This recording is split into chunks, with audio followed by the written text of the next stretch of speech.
à cette situation? À quand les sanctions de la CEDEAO entrent-elles en vigueur? Est-ce déjà le cas? Nous nous posons ce soir ces quelques questions parce qu'il y a un flou qui ne dit pas son nom à propos justement des récentes restrictions imposées et adoptées contre notre pays, la Guinée. Ce soir, nous recevons comme invité Kéamou Bogola Haba, responsable du Front National pour la défense de la transition FNDT, en abrégé au cœur de nos échanges, le cadre de dialogue inclusif, les sanctions de la communauté économique des États de l'Afrique de l'Ouest, le procès du 28 septembre et les rapports de l'organisation avec le CNRD. Lamine Monument Sissé, bonsoir. Bonsoir.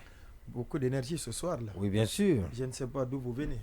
Je viens de la maison. D'accord. Et c'est le début de la semaine. Oui, et c'est le début de la semaine. Et ça, vous savez où j'étais parce qu'on était ensemble. Ouais, on est allé Donc, mon chercher énergie, quelques ma infos. source d'énergie, Ouais. vous devez D'accord. la connaître. J'ai fait sciemment pour dire que ouais, on est au service de nos auditeurs et téléspectateurs. C'est la même source qui vous asperge d'énergie. Monument Sissé, qui ne veut vraiment pas se laisser faire. Hein. C'est grave ça. Oui, Bokar Sansobari, bonsoir. Il est arrivé déterminé, comme Très d'habitude. déterminé. Bonsoir, Mais pas contre le modérateur, hein, sinon j'ai le dernier mot. On ne sait jamais. Bonsoir à tous. Cheikh Sadibou Ndoye, bonsoir. Bonsoir tout le monde. Massou Massogué, bonsoir. Bonsoir. Habib Marwan Kamara, bonsoir. Bonsoir. Lui, c'est mon frangin. Il signe son retour dans cette émission qui nous a vraiment bercé pendant les congés. Dans son émission On n'est pas gelé. Mohamed Ali Kondé, bonsoir. Bonsoir à tout le monde. Alors, bonne reprise. J'ai que je n'étais jamais parti, D'accord. directeur. Et donc, je suis jamais parti, je ne suis pas de retour, je suis là. Merci beaucoup pour cette confirmation. En tout cas, on est là pour servir Plaisir, en tout cas, nos auditeurs et téléspectateurs, pourquoi pas nos internautes. Alors, le spécialiste des biscuits, vous en avez? Oui, ou bien bien sûr. vous voulez passer, Non, donner la passe? Non, il n'a pas été. Non, écoutez, j'ai deux très bons biscuits, très rapidement. Est-ce qu'ils sont succulents? Oui, bien sûr. Très doux? Ça dépend Alors, de celui Massouma va confirmer ça tout de suite. Allez-y donc, ça dépend de celui qui le consomme. Avec Alors, mon nez. D'accord. Voilà. Alors, d'abord, le premier, très rapidement, c'est par rapport à ce communiqué qui a été publié par le ministère de la fonction publique et qui a demandé aux fonctionnaires à double emploi, donc qui signent dans le privé, qui signent dans le public, en même temps dans le privé, donc de se déclarer, de se signaler. Et l'obligation est faite sur ces travailleurs-là de démissionner dans l'un des services. Et aujourd'hui, le constat qui est fait, c'est qu'il y a un embouteillage à l'UGAP où on doit aller déposer et confirmer sa démission dans l'un ou l'autre cas. L'autre service. Ah, mais ça, il y en a beaucoup, les gens se bousculent. Oui, bien sûr, justement, c'est pour ça d'ailleurs que j'en parle. Et parce qu'au début, ça parlait de Julien Yombouno. Oui, parce qu'il fait moins de choses bonnes. Bien. Oui, il fait trop de bruit et moins d'action. Et même ça, ce n'est pas son actif. Hein. Et ça, c'est important. On aura l'occasion de revenir là-dessus dans les prochains jours. Il n'est pas à l'initiative? Non, pas du tout. Il n'est pas à l'initiative. Alors, donc, je dis que ça, c'est une très bonne action. C'est un très bon acte posé par le CNRD.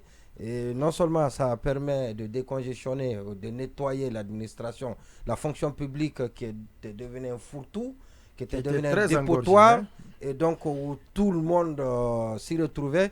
Et deuxième chose, ça permet à notre pays de faire un peu d'économie. Donc ça nous permet d'avoir une marge importante. Et parce que, et ça, on l'a dit que la fonction publique, c'est au minimum 200 milliards de perdus par mois. Non, pas de salaire, de perdus par mois. Et donc cela a été dit par des spécialistes selon les statistiques qui en ont découlé. Et donc, si ces actions qui sont entreprises peuvent nous permettre de solutionner, de trouver la solution à ces deux maux qui sont en train de gangréner notre administration, et moi je pense que c'est une très bonne chose et il faut féliciter et encourager ceux qui sont à l'initiative de cette action. Mais le problème c'est que il faudrait aussi que le service soit fluide et qu'il y ait des gens réceptifs, des gens qui sont à même de traiter, de diligenter très rapidement les dossiers. C'est important. Et parce que quand vous partez dans la cour, vous avez l'impression que c'est une grève et donc ça bouge difficilement. Donc on prend très peu de personnes par jour. Et ça, le ministre doit avoir un œil là-dessus pour régler ce problème. Le deuxième biscuit, rapidement, c'est le football. J'en ai effleuré hier parlant du match du Sili National des U23 qui ce match qui doit se jouer, qui devrait qui devrait se jouer en Tanzanie, loin de la Guinée, dans le stade Samazi. Et c'est une décision qui a été prise par les autorités du football, de transition de football guinéen. Et donc d'aller faire jouer ce match. Et ce qui a été dit, c'est que non seulement le stade de Conakry, mais c'est des informations qu'on nous a fait ingurgiter. Voilà, donc c'est ici, c'est ça? On nous dit que le stade... C'est pas vrai? Oui, mais moi j'ai des courriers, moi je ne parle pas en l'air. Donc j'ai tout vous ici. parlez avec des preuves? Non, absolument. Allez-y. Je ne suis pas quelqu'un qui parle en l'air. Donc c'était de démontrer que le stade... C'était de nous dire que le stade de Conakry n'est pas homologué pour recevoir les matchs du Syli national de Guinée, donc de toutes les catégories. Et ce qui n'est pas vrai. Et en plus, d'abord, la première chose, la première avanie, c'est que la FIFA a répondu en disant que les autorités continentales de football, mondiales de football, ont répondu pour dire que ce stade dans lequel le Syli national de Guinée, le stade sollicité par le Syli national, par les autorités du football en Guinée pour jouer ce match des U23, n'est pas homologué. Donc, ce stade n'est pas apte à recevoir les compétitions de cette catégorie. Et deuxièmement, on a dit aux autorités guinéennes, comme si elles ignoraient cela, que le stade de Nongo est capable de recevoir les compétitions, les matchs de cette catégorie, donc des U23. Alors, j'ai deux questions à me poser. Premièrement, est-ce que c'est fait sciemment, donc une volonté cynique d'attirer une volonté de qui à l'endroit de je ne sais pas, justement, c'est ce qu'il faut dans les prochains jours chercher à savoir, démasquer, oui, bien évidemment. D'accord. Est-ce que c'est une volonté cynique de braquer les projecteurs sur Antonio Soiré en disant, en démontrant à l'opinion nationale qu'il n'est pas capable d'entretenir le stade et qu'il y a lieu, parce que les rumeurs ont couru qu'on doit lui retirer le stade. Est-ce que c'est dans ce sens-là? Et donc la question, elle reste posée, ou c'est dans un autre sens qu'on veut bien évidemment se remplir les poches? Il y a Marouane qui a dit tout à l'heure, qui a rappelé le modus operandi des cadres. Non, il n'a rien dit pour le moment. Non, hier, il l'a dit hier, et brillamment, éloquemment, le modus operandi des... D'accord, Lamine... Non, permettez. Vous savez que chaque fois qu'on se déplace avec le Syli national, le Syli, le sport, le football, c'est du cash flow, c'est de la liquidité, c'est de la banque ambulante. Donc tout est décaissé très rapidement parce qu'on met en avant la souveraineté. Donc on vous donne de l'argent. Quand c'est un déplacement, les hôtels, il y a beaucoup de choses qui rentrent en ligne de compte. Donc on a beaucoup plus d'avantages, de marge. On peut avoir beaucoup plus d'argent en se déplaçant avec le Syli national qu'en organisant les matchs à domicile. Donc qui doit être derrière? Mais il faut interroger le ministère, parce qu'il ne doit pas être innocent de tout ça. Oui, surtout Béa Diallo. Oui, je voulais quand même dire un mot là-dessus par rapport au football, parce que ça me démange un tout petit peu. Quand on voit un peu quand on pense à la situation de Sepp Blatter avant qu'il ne quitte la tête de la FIFA, qu'on pense à la situation de Platini, qu'on pense à la nomination d'Infantino, les conditions de nomination, qu'on pense à comment ce Malgache-là était arrivé. Les conditions d'élection. Moi, je parle de nomination, parce que c'est un peu ce qui s'est passé, tout comme le Malgache qui était à la tête de la CAF, qui n'a pas donné satisfaction, ou plutôt qui s'est rébellé contre ceux qui l'ont mis là, et puis on l'a remplacé par celui qui est là maintenant. Cela prouve à suffisance pour moi que la CAF, la FIFA, le football, toutes ces organisations-là sont une sorte de mafia où les pays doivent avoir des tentacules pour avoir une voix. Je suis en train de dénoncer le fait que je ne comprends toujours pas. Sinon, je suis parmi ceux qui ont quand même été sidérés par l'argument avancé après le retrait de la CAN à la Guinée, par l'argument avancé par les autorités chargées de sport et du football en Guinée. Mais je ne comprends pas toujours comment est-ce qu'on n'a pas pu attendre un tout petit peu pour la Guinée avant le retrait, parce qu'on sait les conditions. Oui, mais c'est risqué ça, on peut pas, c'est pas la dernière minute.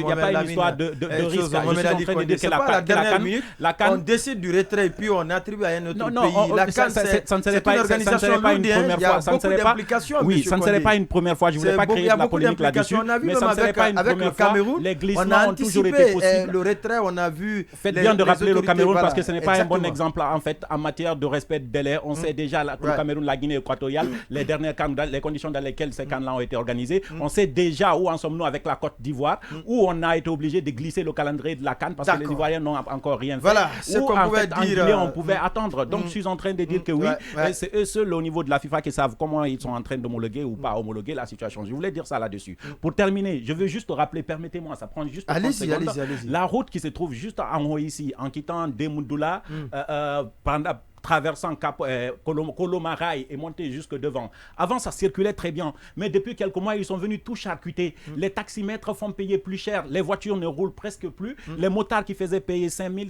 font payer maintenant 10 000 francs du côté de Coloma, en descendant par là. Eh bien, je pense que ça devient un vrai calvaire pour les usagers. Une anarchie. La société qui travaille, puisque je n'ai pas vu de plaque, je ne connais pas le nom de société, ça fait plusieurs mois qu'ils n'avancent pas. En fait, ils sont venus, ils ont tout charcuté. Vous ne pouvez pas circuler. Quand vous avez votre voiture, vous pouvez toujours essayer. Je suis sûr qu'après un passage là-bas, vous serez obligé d'aller payer de l'argent sur le garagiste pour réparer une pièce dedans. J'attire l'attention des uns et des autres sur ce. Surtout, le ministère des Infrastructures. Le ministère des Infrastructures, parce qu'on a compris que quand même on peut construire une école en 5 mois. Une route peut se faire au moins en 2 mois, ou au moins remettez la route que vous avez prise de ce côté-là. Nous, on va circuler sur cette ancienne route-là. Ali Condé, merci pour cette autre remarque. Alors, avant d'aller avec les premiers sujets inscrits à l'ordre du jour, c'est cette remarque, Lamine Moïma Sissé, Bouakar Sansobari, la coopération militaire aujourd'hui entre la France et la Guinée. Est-ce que cette démarche ne pourrait pas menacer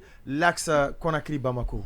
Quand on sait aujourd'hui toutes les relations que Bamako développe, relations très tumultueuses, très difficiles avec la France. En tout cas, la question se pose depuis la publication il y a quelques jours d'un article par nos confrères d'Africa Intelligence qui évoque une demande d'assistance militaire des autorités guinéennes aux autorités françaises pour sécuriser la frontière nord de la Guinée, à savoir la frontière entre la Guinée et le Mali. L'article dit que récemment, entre fin septembre et début octobre, Paris a accepté de répondre favorablement à la sollicitation des autorités guinéennes et que... Même si cela a été démenti hier par Dr Maurice Sandan Kouyaté quand il a reçu en audience l'ambassadeur de France en Guinée. Oui, tous les deux, quasiment. Le ministre de la Défense même, le ministre de la Défense. Alors, l'article... Hier. L'article évoque en tout cas des éléments français basés au Sénégal. Évidemment, la défense reste quelque chose de discrétionnaire. C'est très secret. Parfois, c'est de l'omerta. On ne dit pas tout. Et que ces éléments français basés au Sénégal sont commandés par un certain Étienne du Pérou, ancien représentant de Barkhane au Mali. Et que ces éléments, quelques éléments de cette unité sont ponctuellement dépêchés en Guinée pour former des unités guinéennes en charge de la sécurisation de cette frontière. L'article rappelle que le prédécesseur d'Étienne du Pérou, un certain Michel Delpit, qui avait précédemment dirigé Barkhane, était également en février à Conakry et il en avait profité pour rencontrer le colonel Mamadi Doumbouya. Ils se sont baladés en hélico avec le colonel. Voilà. Delpi et puis Mamadi Doumbouya. Vous notez, comme ça vous prenez la parole. Non, je place juste là pour continuer. Voilà. Donc, et il rappelle aussi, on en avait débattu ici, le séjour et la rencontre que le ministre délégué à la Défense avait eu avec le chef d'état-major général des armées en France à l'occasion d'un séjour qu'il a effectué je pense au mois d'août, entre décembre et janvier. Oui, en tout cas vers la fin de l'année, plutôt vers la fin de l'année. Entre novembre et décembre. Voilà.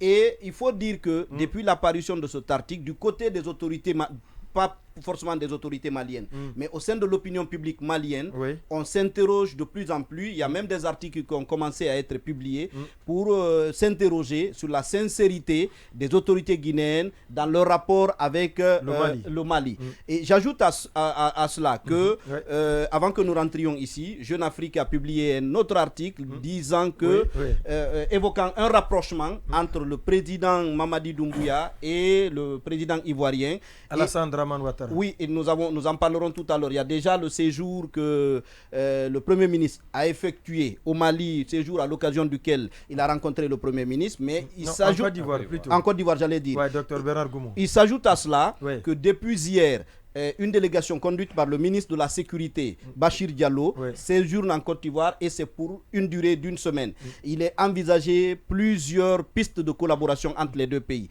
Alors, quand, d'une part, on évoque des éléments français pour sécuriser la frontière entre la Guinée et le Mali, et de l'autre côté, on évoque le renforcement de l'axe de coopération entre Abidjan et Conakry, et pour qui connaît les rapports aujourd'hui entre Alassane Ouattara et Assimi Goïta, je me dis que ce n'est pas de nature nécessairement à rassurer les autorités maliennes. En tout cas, quand l'ami de ton ami, c'est ton ami, mais l'ennemi de ton ami, c'est ton ennemi. Voilà, alors vous avez la parole. Oui, l'ami de ton ennemi, c'est le pont. Allez-y. L'ami de ton ennemi, c'est ton ennemi. Je suis d'accord par rapport à cette situation parce que il faut reconnaître jusqu'ici, la Guinée est le seul pays sur qui les autorités maliennes pouvaient compter. Vous savez, avec le coup d'État, l'isolement de l'institution, la CEDEAO, d'où d'ailleurs ces rapprochements ces derniers temps avec